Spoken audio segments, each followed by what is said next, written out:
Hello, I'm Christian Fraser, and this is The Context. So we will continue to stand up for Israel's bedrock right to defend itself. And we will also continue to urge the protection of civilians during conflict and to increase the flow of humanitarian aid into Gaza. Israel will not control Gaza in any civilian way. We will conduct any needed operation and military effort in order to secure our future. Israel's troops were reminded by their boss yesterday of the rules of war. When to fire, when to stop. Orders for soldiers, questions for politicians.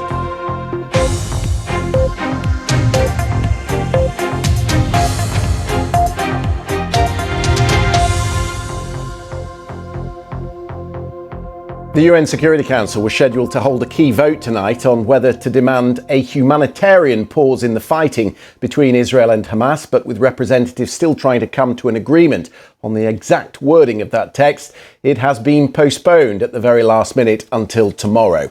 We'll talk to a spokesperson from the Israeli government. Could that pause in the vote have something to do with the visit today of the US Defence Secretary? Also tonight, the British oil giant BP and a number of key shipping companies have halted all shipments through the Red Sea after a rise in attacks on cargo shipping by Houthi militants in Yemen. And later in the show, we'll take a close look at this year's forgotten conflict, the Sudanese civil war. We'll hear from our analysis editor, Ros Atkins, and the UN's top expert on the conflict. Good evening. A vote within the UN Security Council, which was supposed to take place tonight, has been postponed. The negotiation will continue into tomorrow over a draft resolution which calls for a humanitarian pause in Gaza. 10 days ago, the United States vetoed a call for a ceasefire. This time there is hope that an amended draft can be agreed, and that's because the text was changed this afternoon by the United States. The language proposed by Arab states called for an urgent and sustainable cessation of hostilities to allow safe and unhindered humanitarian access. That was replaced in the last few hours with a call for the urgent suspension of hostilities to allow safe and unhindered humanitarian access and for urgent steps towards a sustainable cessation of hostilities. Around the world and across the UK, you're watching BBC News. Let's take a quick look at some of the other headlines making news here today. The BBC understands that Russell Brand has been questioned for a second time by police investigating allegations of sexual offences. The 48-year-old comedian is believed to have been interviewed by detectives from the Metropolitan Police under caution over 6 non-recent sexual offences. In September, Brand was accused of rape, assault and emotional abuse, which he has strongly denied. A new type of non-hormonal menopause treatment for hot flushes and night sweats has been approved here in the UK. The daily pill, Veoza or fezolinetant, works on the brain's temperature control centre to alleviate symptoms which affect more than 1 million women in the UK. The drug has not yet been recommended for the NHS to prescribe. Thousands of XL Bully owners have been told they will not need to put down their dogs when a ban on the breed comes into force later this year. From December 31st, the dogs will have to be muzzled in public and it will be illegal to breed, sell or abandon them.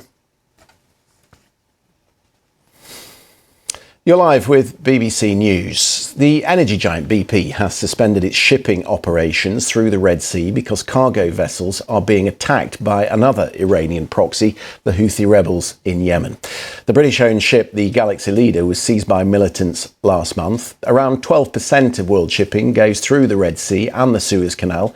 Several major freight companies are diverting ships around Africa and the Cape of Good Hope. Here's James Landale.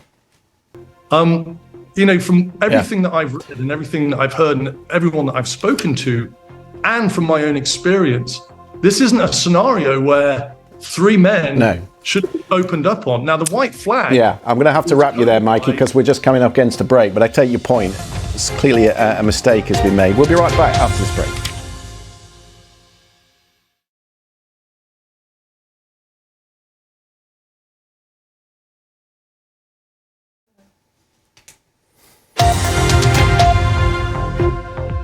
Hello, I'm Christian Fraser. You're watching The Context on BBC News. With reports from Sudan suggesting the paramilitary rapid support forces have attacked a hospital and taken control of an army base just south of the capital, Khartoum, we'll take a look at the state of this year's forgotten war.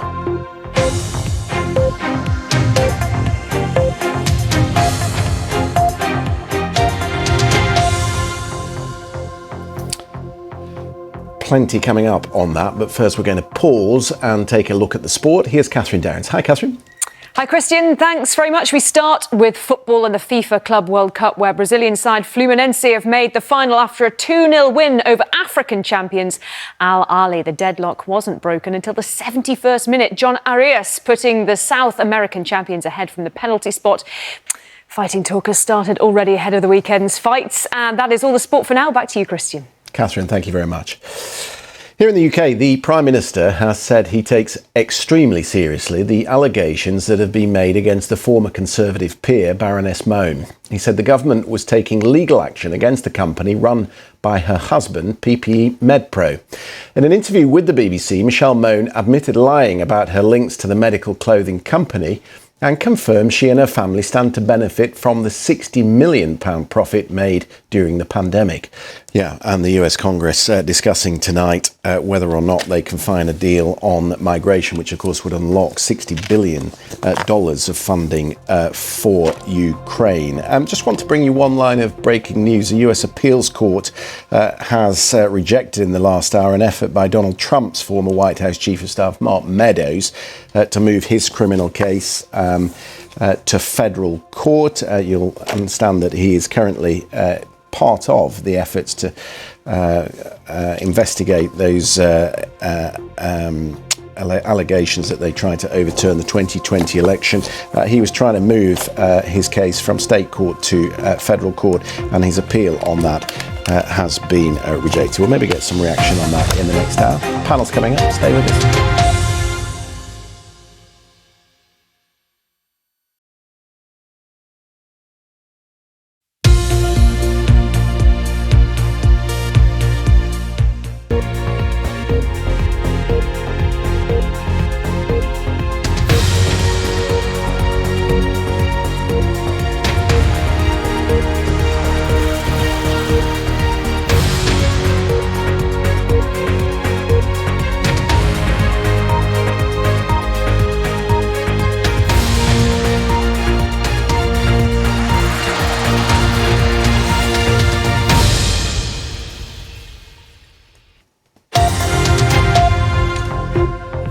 Hello, I'm Christian Fraser. You're watching The Context on BBC News. The UN Security Council postpones a vote tonight on Gaza until tomorrow. A new text has been presented to the Council which calls for a humanitarian pause.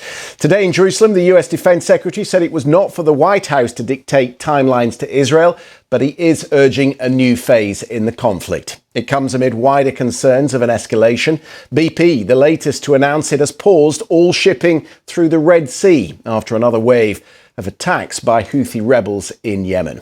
On our panel tonight to discuss it all, Tara Setmeyer, former communications director for the Republican Party and now resident scholar at the University of Virginia's Centre for Politics, and also with us Anna Menon, director of the UK in the Changing Europe.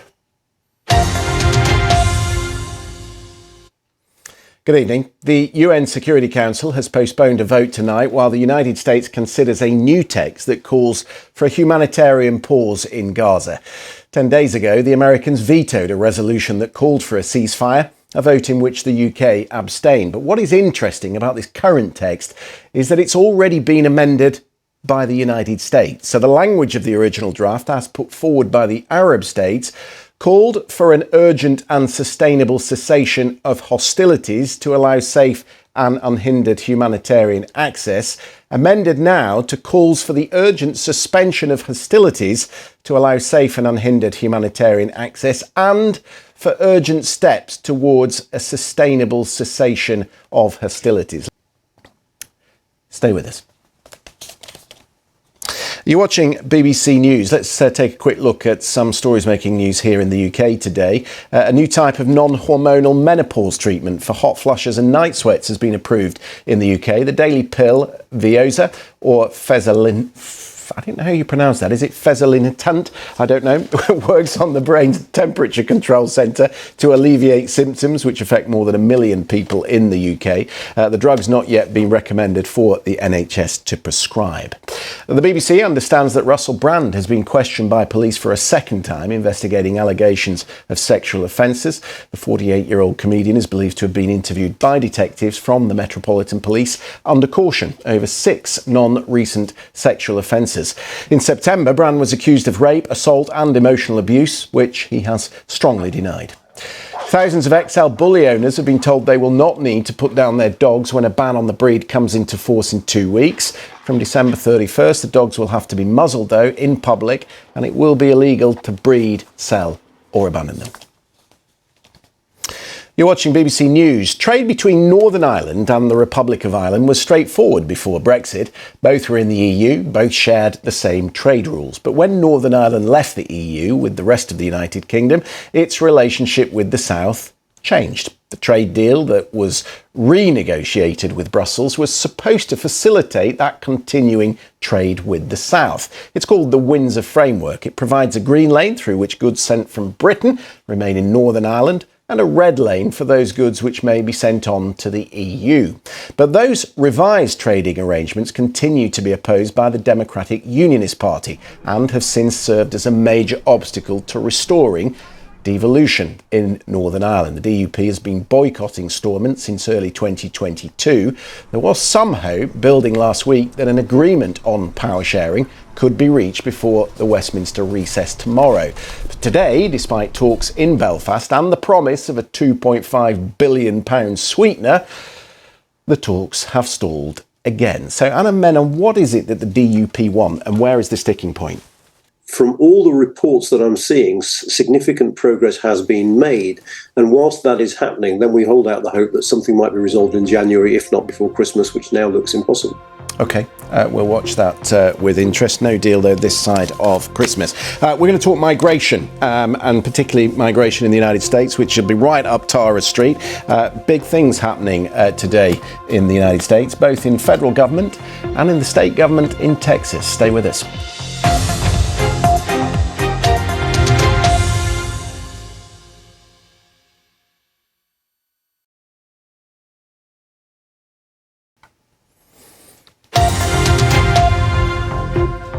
Hello, I'm Christian Fraser. You're watching The Context on BBC News. A multi-billion-dollar aid package for Ukraine hangs in the balance as negotiations in Washington continue, but remain stuck because of the disputes in Congress.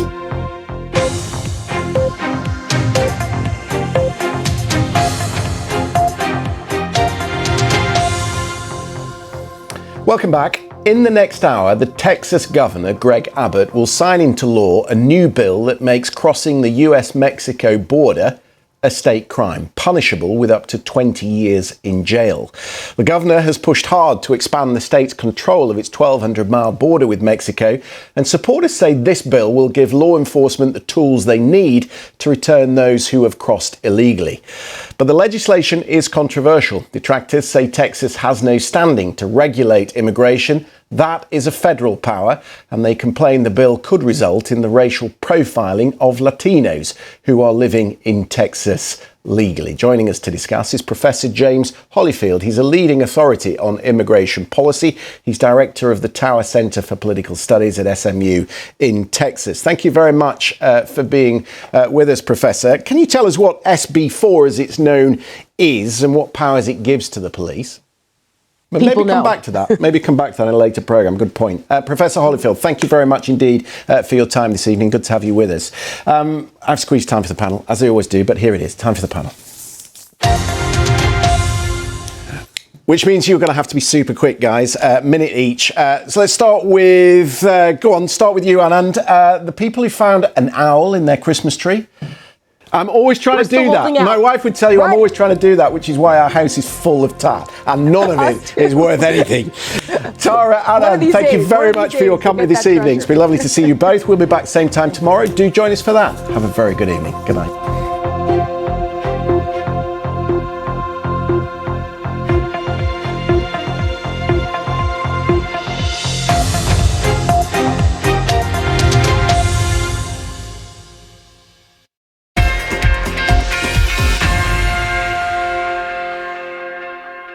Hello there, welcome to the BBC Sports Centre. I'm Catherine Downs. We start with football and the FIFA Club World Cup, where Brazilian side Fluminense have made the final after a 2-0 win